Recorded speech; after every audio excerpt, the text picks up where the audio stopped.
What's going on, everyone? By now, most, if not all of you, are aware that we are getting another Exorcist movie. It's the one thing we needed more than anything, is a continuation to the original Exorcist story in these requel routes.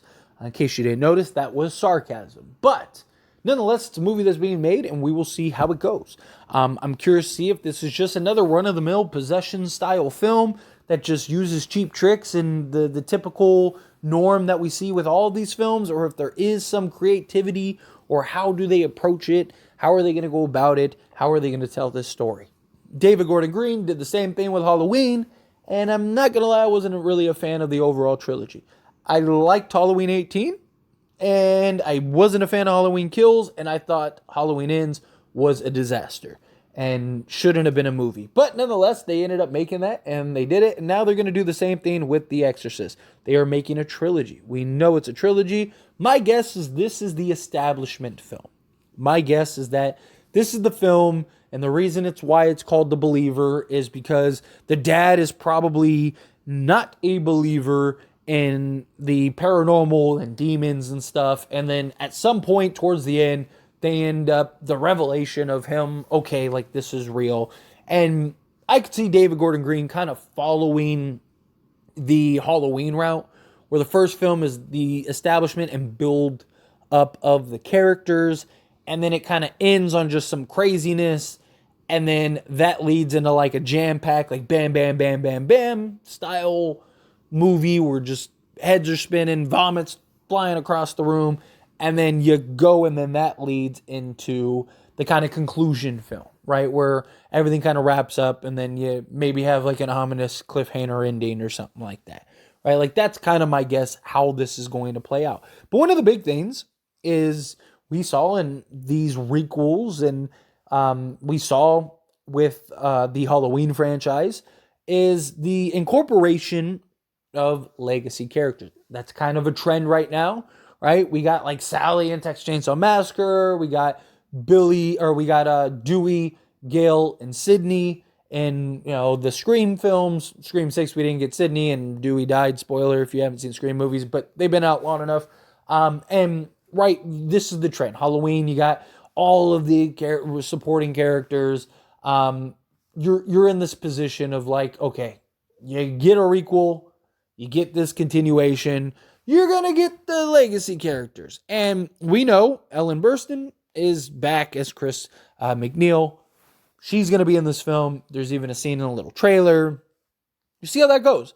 Hopefully it's not like what they did in the Texas Chainsaw Massacre, where with Sally, if you didn't see it, you're going to be disappointed if you're a fan of that. But nonetheless, hopefully it's not something along those lines.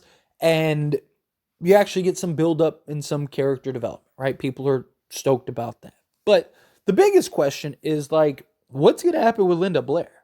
Right now, supposedly, she is working and kind of helping on the set, kind of like this executive producer style role. She's like helping the young actresses kind of prepare for the role and have that understanding, kind of working and helping out behind the scenes.